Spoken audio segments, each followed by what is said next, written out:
Basic concepts. Basic concepts हम क्यों कर रहे हैं?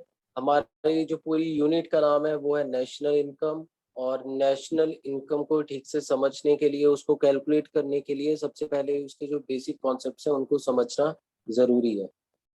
ठीक है, तो सबसे पहले हम बात करेंगे जीडीपी के बारे में कि जीडीपी होता क्या है, डोमेस्टिक ग्रॉस डोमेस्टिक प्रोडक्ट क्या होता है, किस चीज़ को ये रिफ्लेक्ट करेगा, और इसके कॉन्सेप्ट्स क्या क्या होंगे।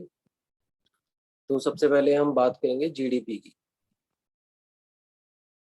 जीडीपी, तो जीडीपी एक ऐसी चीज है जिसके बेस पर हम कह सकते हैं कि हमारे जो इंडिया में है वो डेवलपमेंट हो रही है। यानी जीडीपी के डाटा को अगर हम दूसरी कंट्रीज के साथ कंपेयर करें तो ये एक एस्टिमेट लगाया जा सकता है कि कौन सी कंट्री डेवलपिंग है, कौन सी कंट्री डेवलप्ड है। अगर कोई कंट्री डेवलप कर रही है, डेवलपिंग नेशन है, तो वो कितने रेट से डेवलप कर रहा है।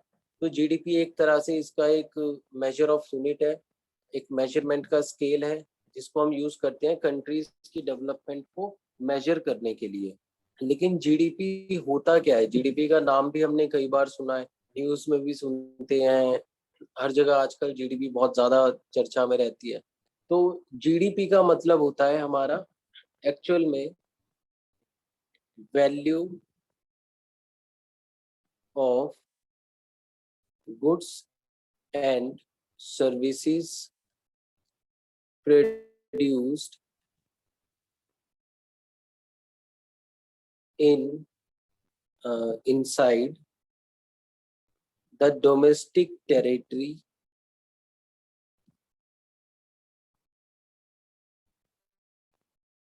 of a country during an accounting year।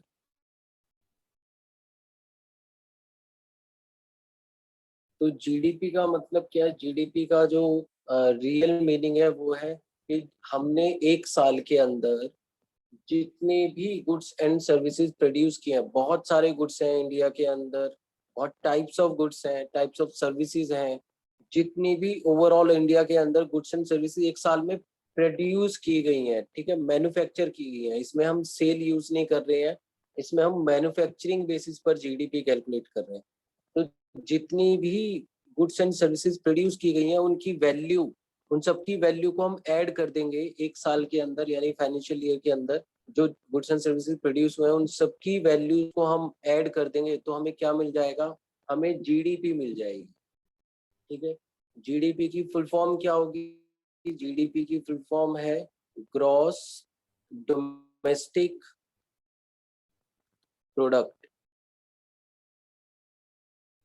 Gross domestic product, तो सारी वैल्यूज को ऐड करने के बाद हमें जीडीपी मिल जाएगा, ग्रॉस डोमेस्टिक प्रोडक्ट मिल जाएगा। ठीक है, लेकिन हम जीडीपी कैलकुलेट क्यों कर रहे हैं? जीडीपी कैलकुलेट करने से हमें क्या मिलेगा?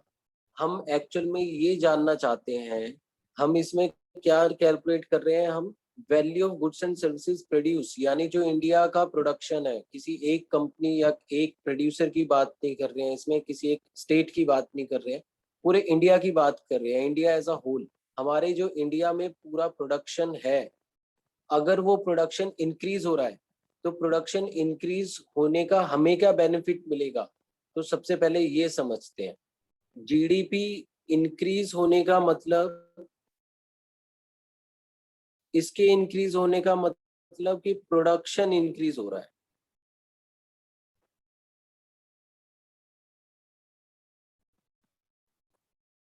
ठीक है, प्रोडक्शन इंक्रीज होने से क्या होगा? प्रोडक्शन इंक्रीज होने का मतलब हम लगा सकते हैं कि हमारी जो कैपेसिटी टू प्रोड्यूस है वो भी इंक्रीज हो रही है। जो कैपेसिटी हो गई इज ऑल्सो इंक्रीजिंग। ठीक है, अब प्रोडक्शन क्यों बढ़ रहा है? प्रोडक्शन इसलिए बढ़ रहा है क्योंकि डिमांड बढ़ रही है। ठीक है, हम क्यों करेंगे गुड्स प्रोड्यूस या सर्विसेज क्यों प्रोड्यूस करेगा इंडिया? क्योंकि इंडिया के अंदर गुड्स एंड सर्विसेज की डिमांड बढ़ रही है। इट मीन्स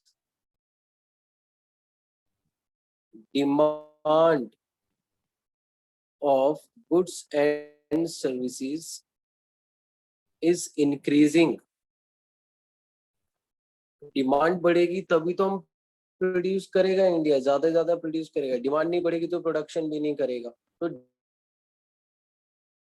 डिमांड बढ़ने का मतलब क्या है, इस केस में बढ़ाते हैं जब हमारी इनकम बढ़ती है, ठीक है, जब किसी कंज्यूमर की इनकम बढ़ेगी तभी तो वो डिमांड ज्यादा करेगा ना, तभी इंडिया की डिमांड भी इंक्रीज होगी। तो इसका मतलब क्या हो रहा है कि it reflects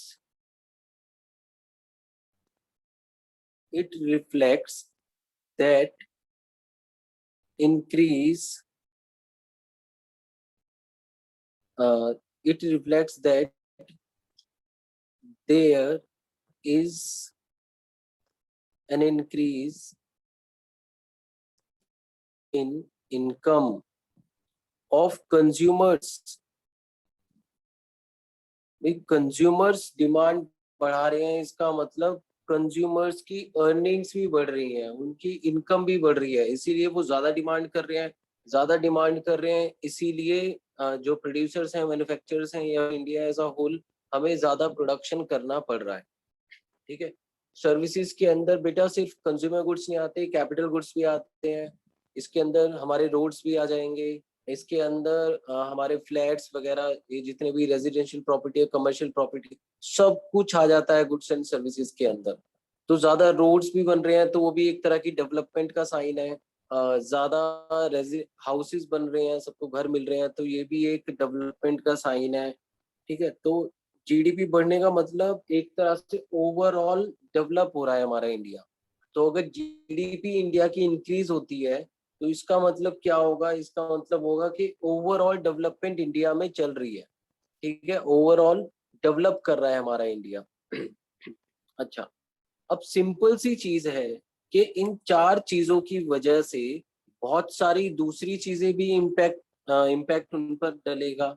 जैसे प्रोडक्शन बढ़ने की वजह से क्या होगा, प्रोडक्शन बढ़ने की वजह से रिक्वायरमेंट ऑफ लेबर बढ़ेगी,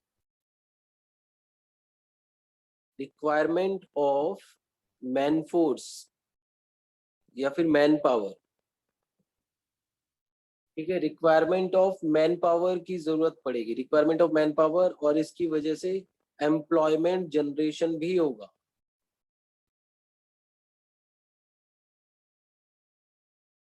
बिल्कुल ठीक है, जब लोगों की ज्यादा जरूरत होगी तो लोगों को ज्यादा जॉब मिलेगी, जिससे एम्प्लॉयमेंट जनरेशन भी होगा। ठीक है, और पॉवर्टी भी कम होगी। तो ज्यादा जीडीपी का मतलब क्या है कि रिडक्शन इन पॉवर्टी भी होगा।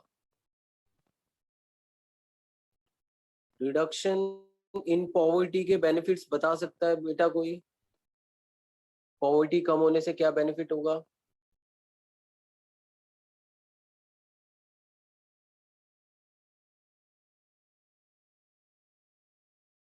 बोलो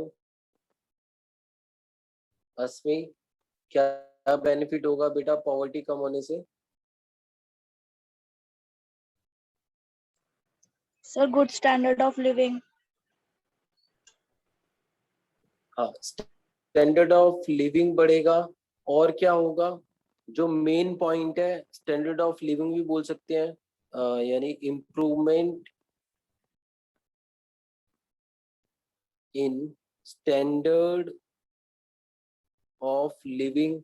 इसके साथ साथ क्या होगा, इसके साथ साथ एजुकेशन, एजुकेशन फैसिलिटीज या फिर लिटरेसी का रेट भी इंडिया में इंक्रीज होना स्टार्ट हो जाएगा, लोग एजुकेशन की तरफ भी जाने लगेंगे। ठीक है, जिनको अभी एजुकेशन ठीक से प्रोवाइड नहीं हो पा रही, जिनको नहीं मिल पा रहा, नहीं पढ़ पा रहे, वो भी अब एजुकेशन की तरफ जाने लगेंगे। स्टैंडर्ड ऑफ लिविंग तो ओवरऑल स्टैंडर्ड हो गया ना, उसके अंदर एजुकेशन भी आ जाता है, सब कुछ आ जाता है। तो एक सिंपल जीडीपी एक ऐसा रिफ्लेक्टर है जो बहुत सारे सेक्टर्स के ऑलमोस्ट सभी पॉपुलेशन को, पूरी पॉपुलेशन को कवर करता है, उनकी डेवलपमेंट को भी कवर करता है। तो सिंगल एक जीडीपी की वजह से, इसीलिए जीडीपी को क्या माना गया है, किसी भी नेशन की डेवलपमेंट का रिफ्लेक्टर माना गया है। ठीक है, जीडीपी बढ़ने का मतलब हम डायरेक्ट बोल सकते हैं कि वो नेशन डेवलप कर रहा है, ठीक है। तो अगर बाई चांस क्वेश्चन आ जाए कि how GDP is the reflector of development of an nation, तो उसका आंसर हम क्या करेंगे, ये सारे पॉइंट्स उसके आंसर में लिख सकते हैं। क्यों? जीडीपी बढ़ने का मतलब ये सारी चीजें हो रही होंगी, ऐसा नहीं है सिर्फ प्रोडक्शन बढ़ रहा है। प्रोडक्शन क्यों बढ़ रहा है, उसके पीछे भी बहुत सारे रीजन है। प्रोडक्शन बढ़ने की वजह से बहुत सारी चीजें, एम्प्लॉयमेंट जनरेशन हो रही है, उसकी वजह से भी हमें बेनिफिट्स मिल रहे हैं, ठीक है। और क्या हो सकता है इसके अंदर, और इसके अंदर जब जीडीपी बढ़ती है तो हम ये भी बोल सकते हैं कि जो हमारा एक्सपोर्ट है, एक्सपोर्ट भी इंक्रीज हो रहा है, ठीक है। इंडिया के अंदर तो डिमांड इंक्रीज हो ही रही है, प्लस हम गुड्स एंड सर्विसेज को एक्सपोर्ट भी कर रहे होंगे, तभी प्रोडक्शन इतना ज्यादा रेट से इंक्रीज हो रहा है, ठीक है। और एक्सपोर्ट बढ़ने से क्या बेनिफिट होगा हमें, एक्सपोर्ट बढ़ने से भी एम्प्लॉयमेंट जनरेशन होगी। एम्प्लॉयमेंट जनरेशन की वजह से क्या होगा, इसकी एम्प्लॉयमेंट जनरेशन होगा, और इंक्रीज ऑन इन एक्सपोर्ट की वजह से जो हमारे फॉरेन रिजर्व होंगे, फॉरेक्स रिजर्व, ये भी इंक्रीज हो जाएंगे, यानी जो फॉरेन करेंसी होगी हमारे पास वो भी इंक्रीज हो जाएगी। फॉरेक्स रिजर्व्स इंडिया के पास ज्यादा हो जाएंगे। अभी इंडिया टॉप 5 कंट्रीज में है जिनके पास सबसे ज्यादा फॉरेन रिजर्व्स हैं। तो जीडीपी, इसीलिए हम जीडीपी को ओवरऑल डेवलपमेंट का रिफ्लेक्टर मानकर चलते हैं, ठीक है। कोई डाउट बेटा किसी को अभी तक? No sir.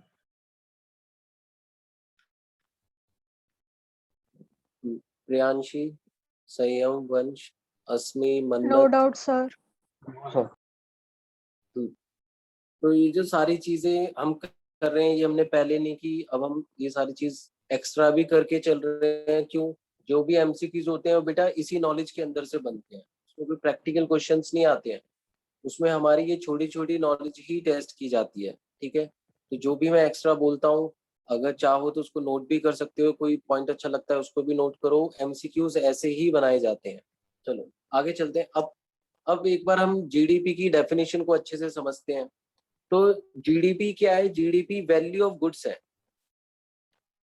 GDP value of goods है, ठीक है। तो हमें value of goods and services को समझना पड़ेगा, ठीक है। तो इस चैप्टर में हम ये भी समझेंगे कि value of goods and services मतलब वैल्यू का मतलब क्या। फिर दूसरा, produce inside the domestic territory इसमें यूज हुआ। डोमेस्टिक टेरिटरी को भी हम समझेंगे ये क्या होती है। फिर इसके बाद ड्यूरिंग एन अकाउंटिंग ईयर, एक अकाउंटिंग ईयर को भी समझेंगे क्या होता है। अकाउंटिंग ईयर वैसे सबको मालूम है बहुत अच्छे से, जो एक साल का पीरियड होता है, फ्रॉम 1 अप्रैल टू 31 मार्च, उसी को हम अकाउंटिंग ईयर बोलते हैं। तो ये क्या हो गया हमारा, 1 अप्रैल टू 31 मार्च, ये हमारा अकाउंटिंग ईयर हो गया।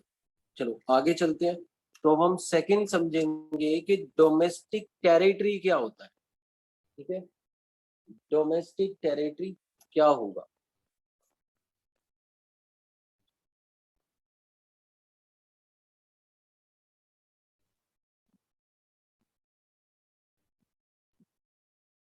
डोमेस्टिक टेरिटरी, तो डोमेस्टिक टेरिटरी का मतलब जहां जहां इंडिया के लॉ एप्लीकेबल होते हैं, या फिर जहां जहां इंडिया की ओनरशिप है, चाहे ओनरशिप हो लैंड पे, तो हम बोल सकते हैं इट इज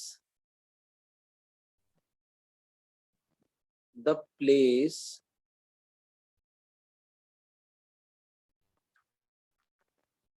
inside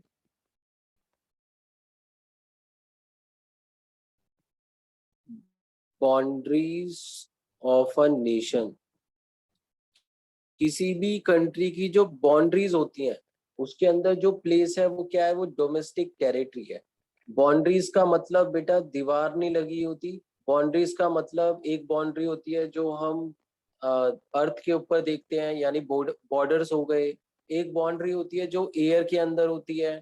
फिर एक बाउंड्री होती है जो वाटर के अंदर भी होगी, ठीक है। तो बाउंड्रीज सिर्फ जमीन के ऊपर नहीं होगी, किसी प्लेस के ऊपर नहीं होगी, बाउंड्रीज हमारी एयर के अंदर भी होंगी और वाटर लेवल के अंदर भी होंगी, ठीक है। तो वो सारी बाउंड्रीज मिलाकर उसके अंदर का जो स्पेस है जहां पर इंडिया का लॉ चलता है, जिसको हम इंडिया कहेंगे, वो क्या हो जाएगा, वो इंडिया की डोमेस्टिक टेरिटरी हो जाएगा, ठीक है। तो ये सब इंडिया की डोमेस्टिक टेरिटरी हो जाएगा। लेकिन कुछ चीजें ऐसी हैं जो इंडिया के अंदर होने के बाद भी, यानी बाउंड्रीज के अंदर होने के बाद भी हम उसको डोमेस्टिक टेरिटरी नहीं मानते हैं, ठीक है।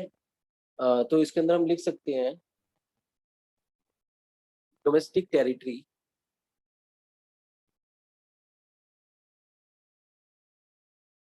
Does not include, domestic territory में क्या क्या नहीं होगा। फर्स्ट, अगर किसी फॉरेन कंट्री की एम्बेसी है इंडिया में तो वो डोमेस्टिक टेरिटरी में नहीं आएगा, यानी उस पर इंडिया का कोई भी राइट नहीं होगा, वो हम मानकर चलेंगे कि वो इंडिया का पार्ट नहीं है। हाँ, तो फर्स्ट हम बोल सकते हैं एम्बेसीज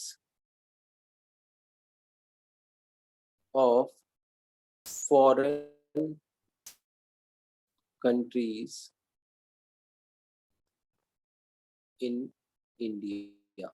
तो इंडिया के अंदर जो फॉरेन कंट्रीज की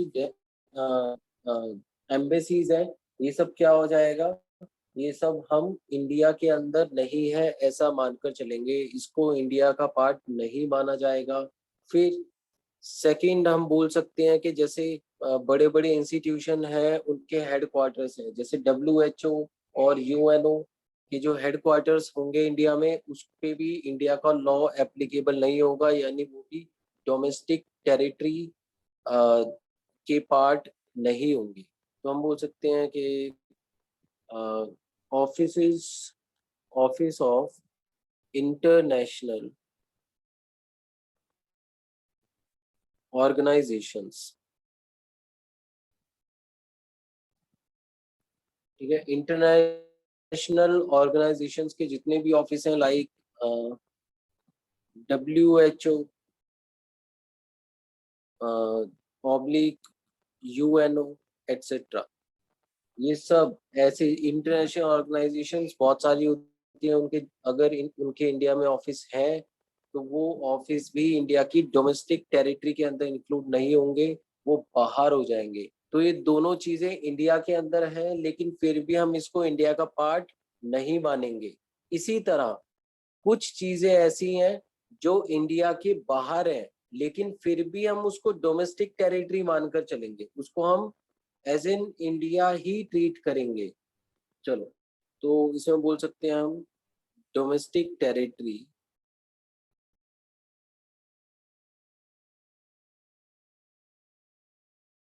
will also include, sir embassies. हाँ बिल्कुल ठीक है, एम्बेसीज। कौन सी embassies, Indian embassies, Indian embassy. India embassies situated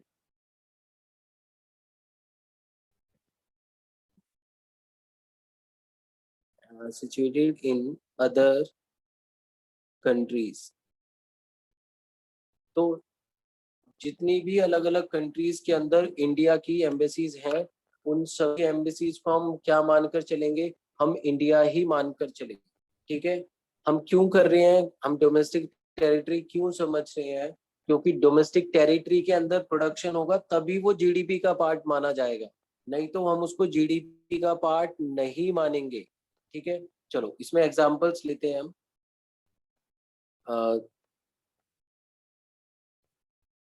तो ये USA है और USA के अंदर इंडियन एम्बेसी है,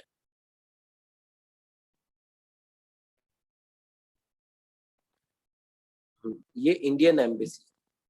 अब इस इंडियन एम्बेसी की जो बाउंड्री लाइंस है, यानी जो पूरा प्लेस है, जो इसकी बाउंड्रीज है, इस बाउंड्री को क्या USA माना जाएगा, नहीं, इस बाउंड्री को इंडिया ही ट्रीट किया जाएगा, यानी यहाँ पर इंडिया के लॉज एप्लीकेबल होंगे, ठीक है, इन सबको इंडिया माना जाएगा। इसका मतलब अगर अगर इस बाउंड्री लाइंस के अंदर इंडियन एम्बेसी के अंदर जो यूएस में है कोई भी प्रोडक्शन की एक्टिविटीज होती हैं, तो जो भी गुड्स या सर्विसेज प्रोड्यूस किए जाएंगे उनकी वैल्यू इंडिया की जीडीपी बन जाएगी, ठीक है, उनकी वैल्यू भी इंडिया की जीडीपी में इंक्लूड हो जाएंगी।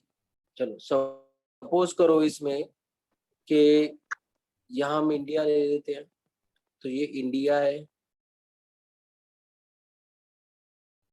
और यहाँ पर यूएस एम्बेसी है। तो यूएस एम्बेसी की जो बाउंड्री लाइंस होंगी इंडिया के अंदर, ये सिर्फ एग्जांपल ले रहे हैं, सभी कंट्रीज की एम्बेसी एक दूसरे सभी कंट्रीज के अंदर होती हैं। तो इंडिया के अंदर जितनी भी फॉरेन कंट्रीज की एम्बेसीज हैं, जैसे इसमें इंडिया में यूएस की एम्बेसी है, तो यहाँ पर इस बाउंड्री लाइन के अंदर जो भी प्रोडक्टिव एक्टिविटीज होंगी या फिर production of goods and services होगा, उसको हम इंडिया की जीडीपी के अंदर इंक्लूड नहीं करेंगे, ठीक है, तो इसमें हम नोट भी करेंगे।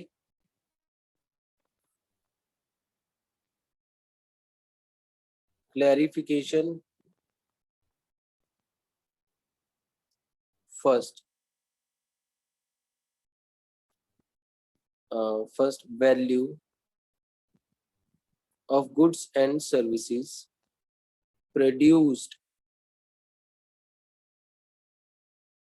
in Indian embassies will be included in GDP of India, ठीक है। तो इंडिया की एम्बेसीज चाहे वो किसी भी कंट्री में हो, उस एम्बेसी की बाउंड्री लाइन के अंदर अगर कोई गुड्स एंड सर्विसेज प्रोड्यूस की जा रही हैं तो वो इंडिया की जीडीपी के अंदर इंक्लूड हो जाएंगी। Second, value of goods and services produced in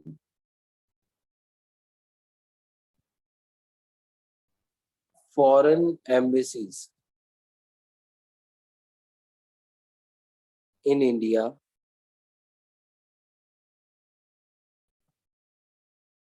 will be excluded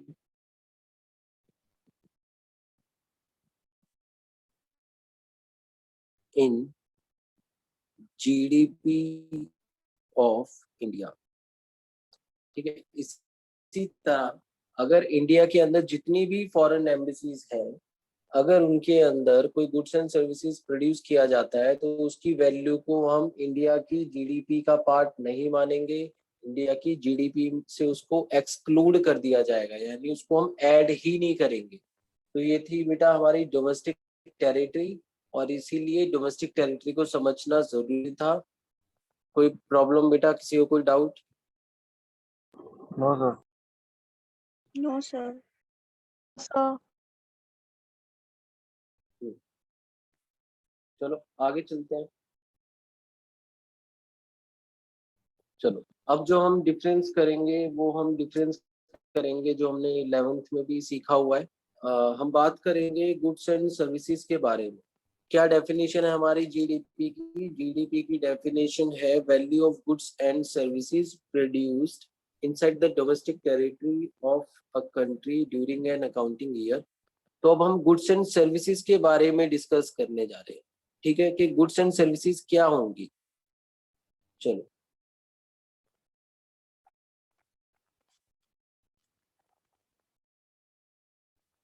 तो गुड्स हमारे कितने टाइप के होंगे? गुड्स हमारे यहाँ पर दो टाइप के हैं।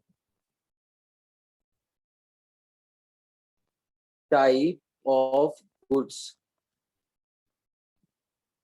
तो फर्स्ट है हमारा फाइनल गुड्स और सेकंड है हमारा इंटरमीडिएट गुड्स। बहुत सिंपल टॉपिक है, ठीक है, लेकिन इसमें भी 1-2 नंबर का क्वेश्चन आता है तो उसमें भी हम कभी कभी गलती कर देते हैं, तो बहुत ध्यान से समझना। फाइनल गुड्स क्या होंगे?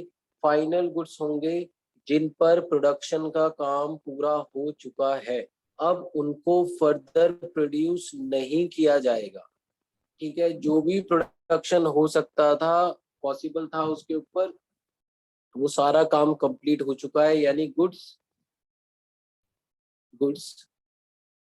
which have crossed all boundary lines, which have crossed all boundary lines of production, यानी इन गुड्स ने प्रोडक्शन की सभी बाउंड्री लाइंस को पार कर लिया है, इन पर प्रोडक्शन का काम पूरा हो चुका है, अब इनको फर्दर प्रोड्यूस नहीं किया जाएगा, ठीक है। तो फर्स्ट ये बोल सकते हैं, सेकंड में हम लिख सकते हैं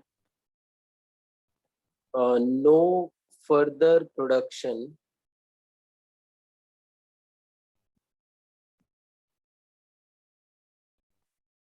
will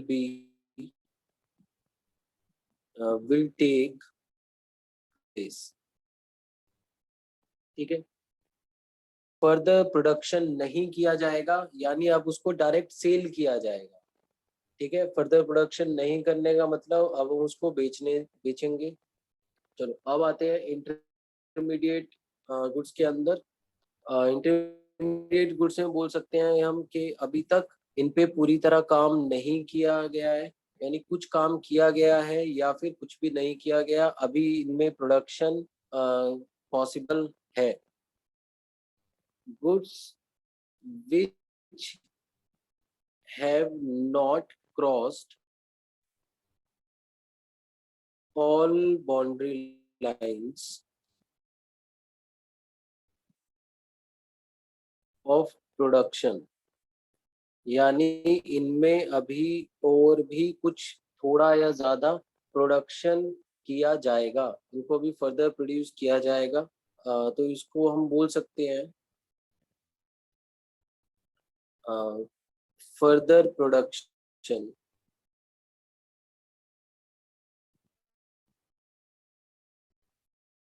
will take place, ठीक है। फर्दर प्रोडक्शन इसमें किया जाएगा। चलो फिर और क्या हो सकता है बेटा, बताओ।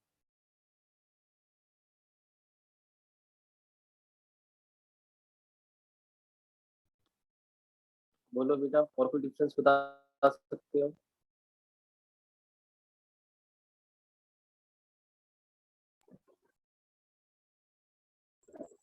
So final goods are used for consumption and intermediate goods अभी consumption में use नहीं होते।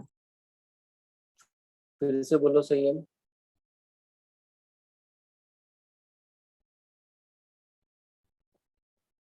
सर फाइनल गुड्स कंजम्पशन में यूज आते हैं और इंटरमीडिएट गुड्स कंजम्पशन प्रोसेस में भी यूज नहीं होते, अभी वो बन रहे होते हैं, वो बाकी गुड्स के बनने में मदद करते हैं। फाइनल गुड्स जरूरी नहीं है कि सारे कंजप्शन में ही काम आए, वो भी मैं बताऊंगा। थर्ड हम बोल सकते हैं क्योंकि अब फाइनल गुड्स को आगे यानी फर्दर प्रोड्यूस नहीं किया जाएगा, तो इसका मतलब इनकी वैल्यू अब इतनी ही रहेगी, इनकी वैल्यू इंक्रीज नहीं होगी। वैल्यू इंक्रीज होने का मतलब इनकी वैल्यू में कुछ भी ऐड नहीं होगा, क्योंकि अब इनको हम फर्दर प्रोड्यूस नहीं करेंगे, अब हम डायरेक्ट इनको बेचेंगे, तो इनकी वैल्यू इतनी ही रहेगी। जब हम किसी चीज को प्रोड्यूस करते हैं तो उसकी वैल्यू इंक्रीज होती जाती है। फॉर एग्जाम्पल हमने ब्रेड परचेज की, तो ब्रेड आई 50 रुपए की, लेकिन अगर हमने ब्रेड को केक में कन्वर्ट कर दिया तो फिर उस केक की वैल्यू क्या 50 रुपए रहेगी? नहीं, वो बढ़ जाएगी। तो वैल्यू इंक्रीज क्यों हो रही है? क्योंकि उसको फर्दर प्रोड्यूस किया जा रहा है, तो इसका मतलब प्रोडक्शन की वजह से वैल्यू इंक्रीज होती है, और फाइनल गुड्स में फर्दर प्रोडक्शन पॉसिबल नहीं है, इसीलिए वैल्यू एडिशन भी नहीं होगा।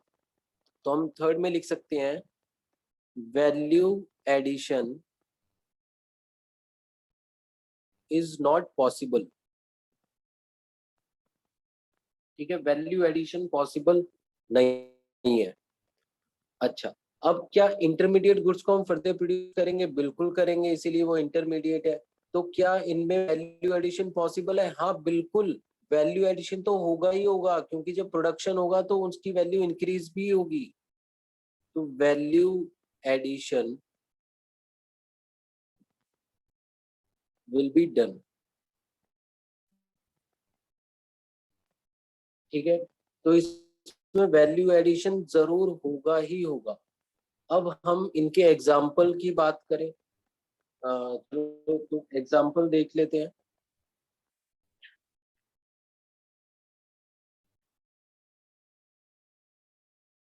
सेम चीज का हम एग्जाम्पल लेंगे बेटा, तो इसमें हम बोल सकते हैं कि floor purchased bye a house hold, और यहाँ पर हम बोल सकते हैं floor purchased bye a baker. ठीक है, तो अगर कोई हाउस होल्ड या कंज्यूमर फ्लोर खरीद रहा है तो वो क्या करेगा? क्या वो उसको बेचेगा आगे चलकर? नहीं, वो उसको बेचेगा नहीं, वो तो उसको कंज्यूम करने के लिए खरीद रहा है, तो इसीलिए ये फाइनल गुड्स है, इस पे फर्दर प्रोडक्शन नहीं किया जाएगा। जबकि अगर वही फ्लोर कोई बेकर परचेज करे तो बेकर उसको कन्वर्ट करेगा फिनिश्ड गुड्स में, यानी उसको फर्दर प्रोड्यूस करेगा, तो इसीलिए उस केस में फ्लोर क्या हो जाएगा? फ्लोर हो जाएगा हमारे लिए इंटरमीडिएट गुड्स। तो इसका मतलब एक सेम गुड इंटरमीडिएट भी हो सकता है, फाइनल भी हो सकता है। डिपेंड किस पे करेगा? डिपेंड करेगा पर्पस ऑफ परचेज। ठीक है, पर्पस ऑफ परचेज क्या? अगर पर्पस ऑफ परचेज या फिर एंड यूज उसका कंजप्शन है तो फिर वो फाइनल गुड्स ही होगा। अगर एंड यूज उसका फर्दर प्रोडक्शन करके या रीसेलिंग है तो फिर वो इंटरमीडिएट गुड्स ही होगा।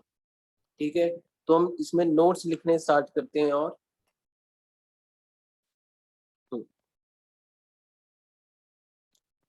तो नोट्स के अंदर हम लिखेंगे same goods can be final goods for one and intermediate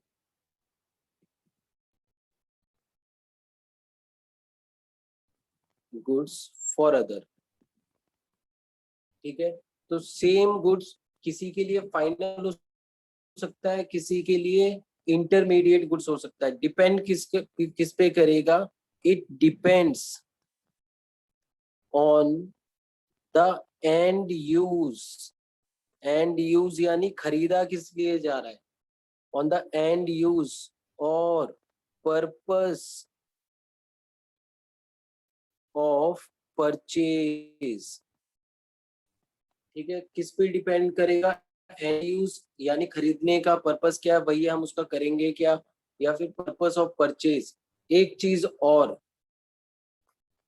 जैसे फ्लोर खरीदा हमने घर के लिए, तो घर पे फ्लोर का क्या करेंगे? क्या हम फ्लोर को डायरेक्ट कंज्यूम कर लेंगे? नहीं, हम फ्लोर को डायरेक्ट कंज्यूम नहीं करेंगे, पहले हम उसको कन्वर्ट करेंगे चपातीस में, उसके बाद ही हम कन्वर्ट करेंगे। तो हमने जो फ्लोर से चपाती बनाया, क्या वो प्रोडक्शन होगा? क्या वो एक्टिविटी प्रोडक्टिव एक्टिविटी होगी? तो आंसर इज नो, क्योंकि वो डोमेस्टिक प्रोडक्शन है, इसलिए हम उसको प्रोडक्शन नहीं मानेंगे। ठीक है, डोमेस्टिक यानी अपनी सेल्फ कंजप्शन के लिए जो हम प्रोडक्शन एक्टिविटीज करते हैं वो कभी भी प्रोडक्शन में नहीं आती है। ठीक है, तो इसके ऊपर भी हम और भी नोट्स लिखेंगे, बहुत सारी चीजें क्लियर होंगी आज। तो 1 मिनट बाद हम फिर रिकनेक्ट करेंगे और क्लास को कंटिन्यू करेंगे।